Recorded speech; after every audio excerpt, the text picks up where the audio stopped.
Really excited to be here today, especially in this session with two of my mentors, Bob and Dilip. Can't thank you enough. Okay, so I'm going to talk about cognitive training to improve functioning in many different disorders, some of which we've heard about already in this session. I don't have any disclosures, but I will disclose now, this talk has no p-values. I want to acknowledge right up front a few people who were really important in my career. I've been with the department now for 20 years this July. Mark Bondi was the person who was really instrumental in getting me to choose a research postdoc, so thanks to him. I wanted to stay in San Diego to study neuropsychology with Bob Heaton. He was working at the time in schizophrenia in Dilip's center, and so even though I had no experience with schizophrenia research, Dilip was gracious enough to take me on, and I got to work with Bob and Barton Palmer and Dilip, of course.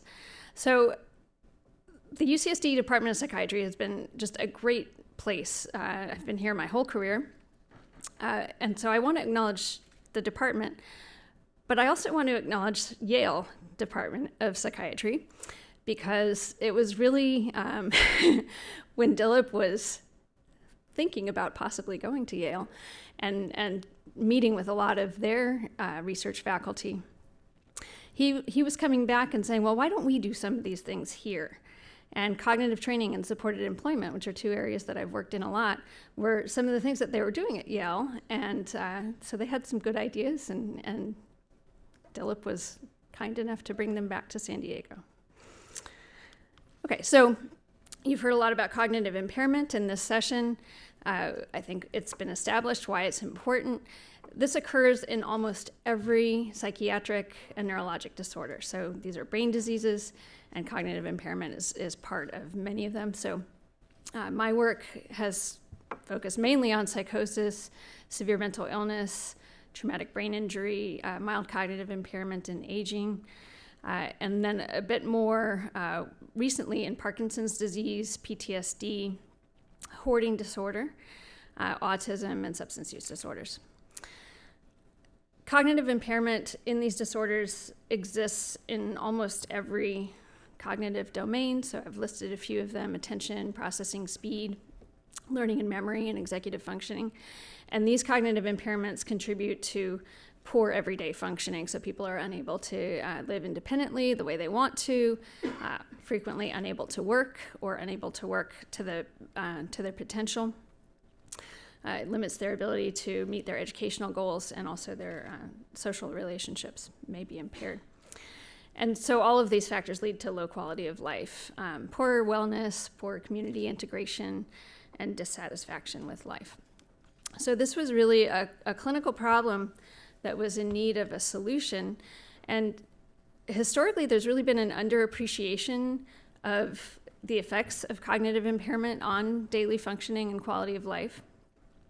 We know that cognitive impairments limit psychosocial recovery, but also people's ability to even engage in our treatments.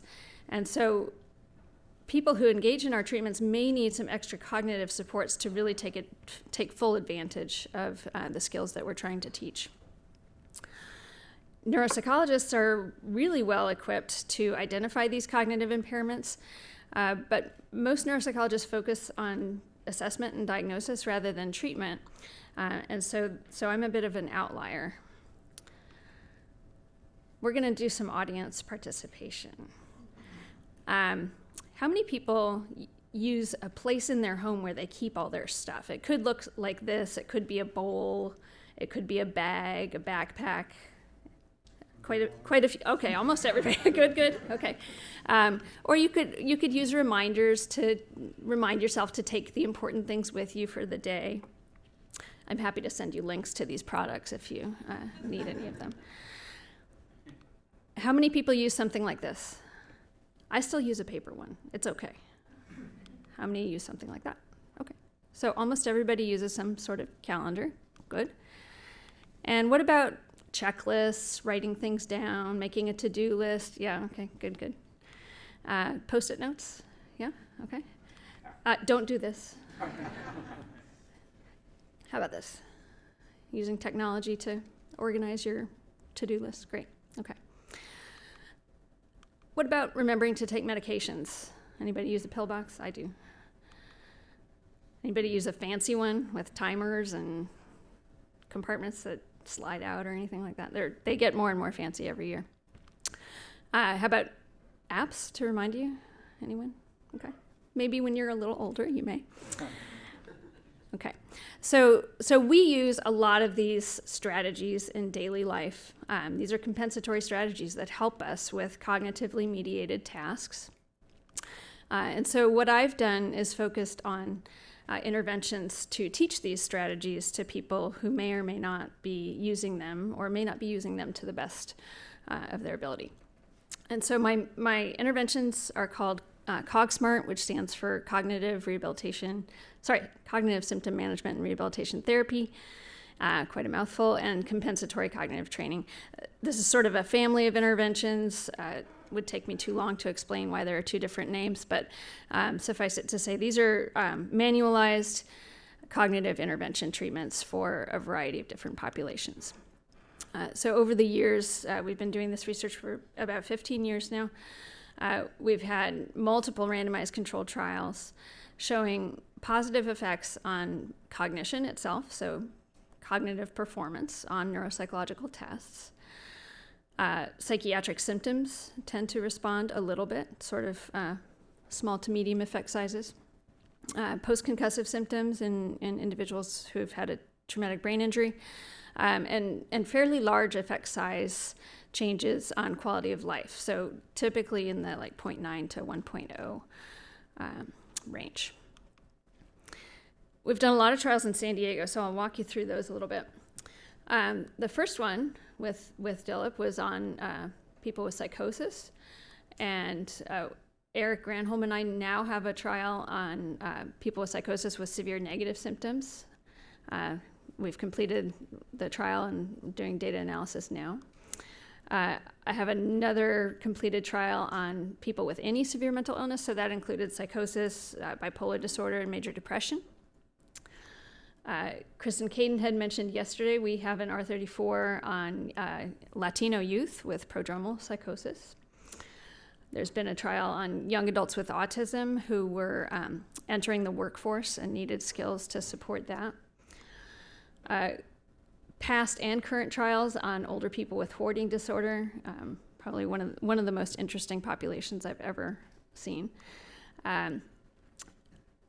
Couple of completed trials on veterans with traumatic brain injuries, one completed trial on those with PTSD and TBI.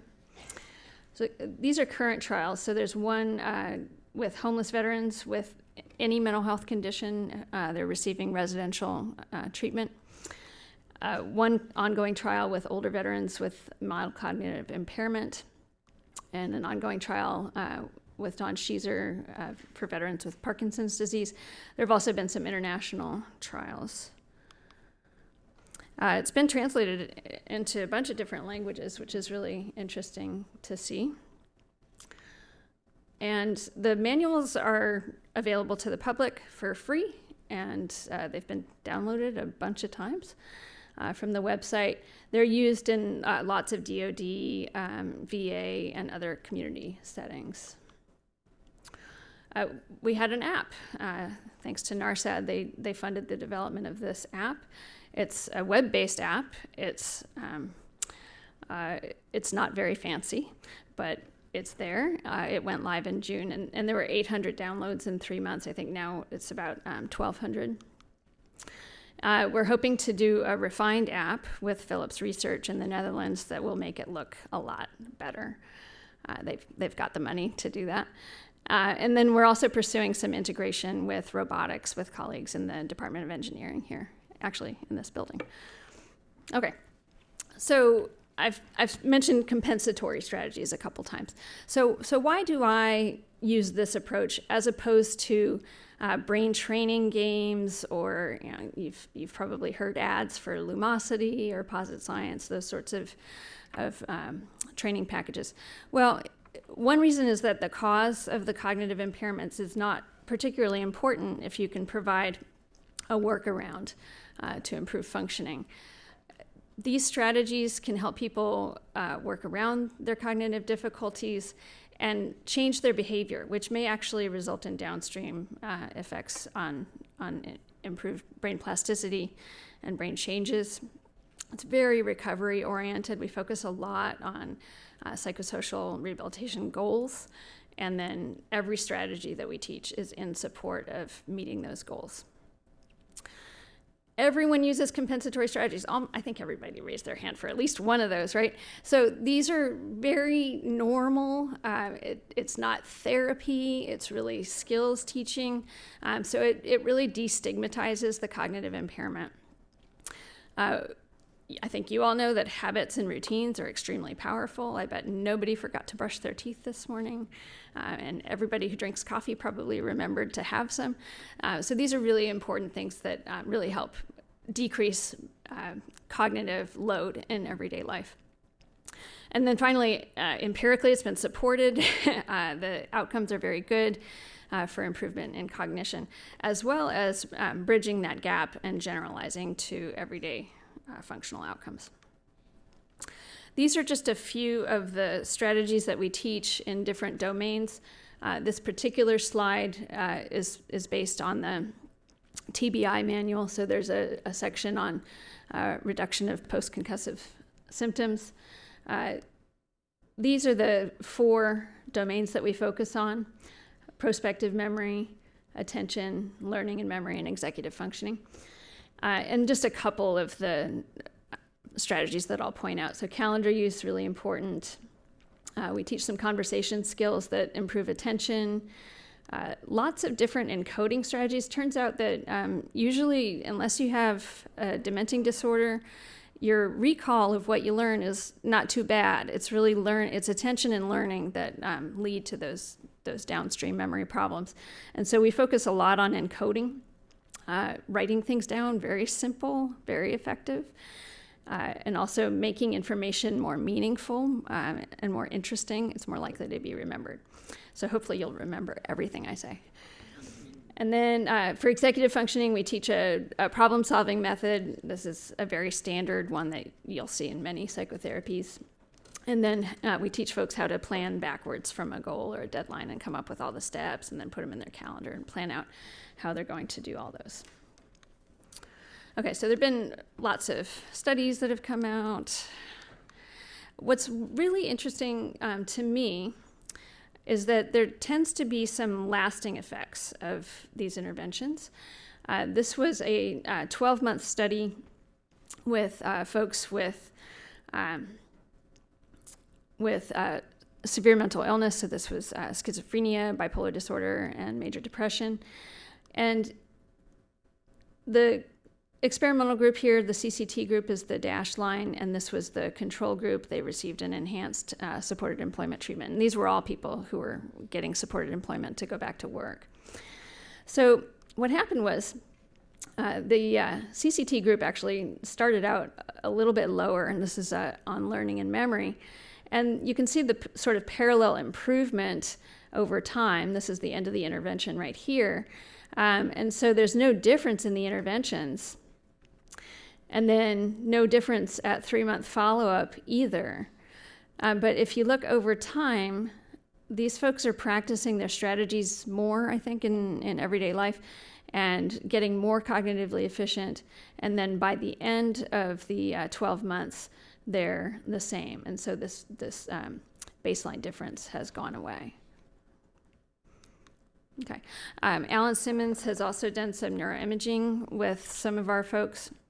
Had some very, very interesting but low-end findings. There should be a journal of potentially interesting but non-significant results, and this would be perfect for that journal.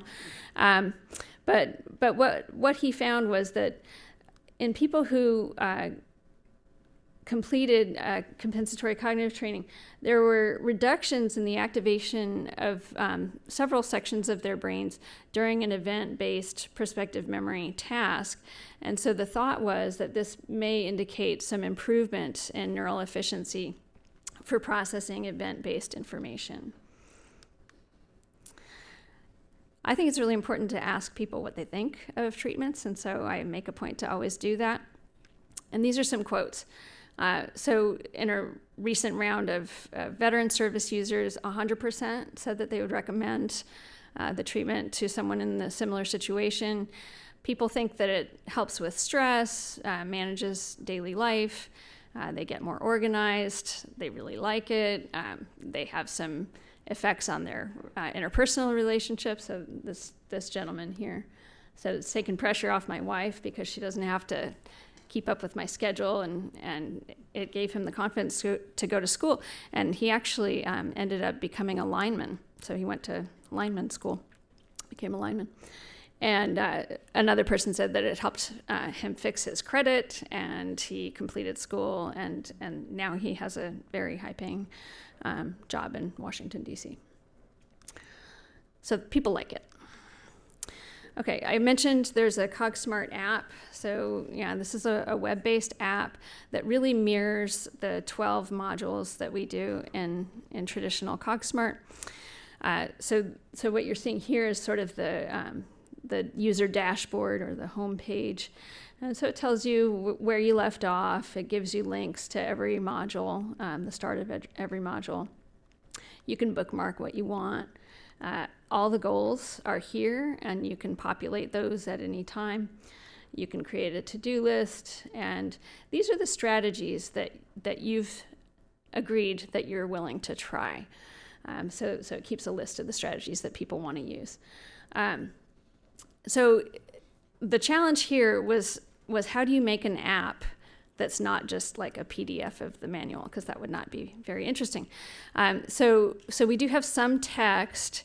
We have a lot of videos that sort of break up the text and practice exercises that the folks can do just to really build confidence with the particular strategy.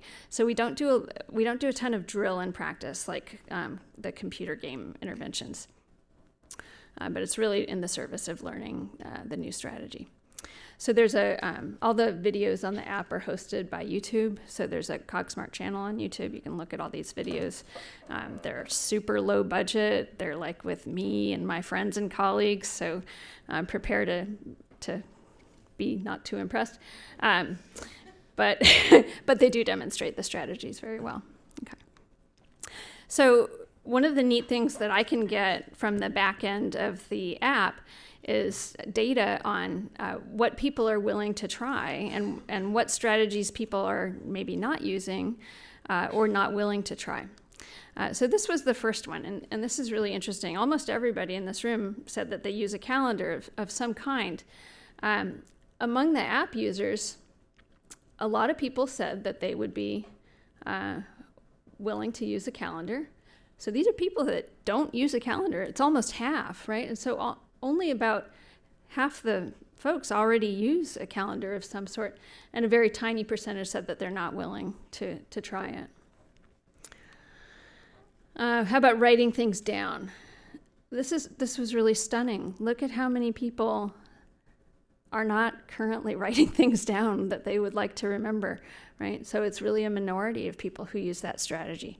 And so this really tells us that among these folks, either they never developed the habit of using these strategies or they're just currently not using them.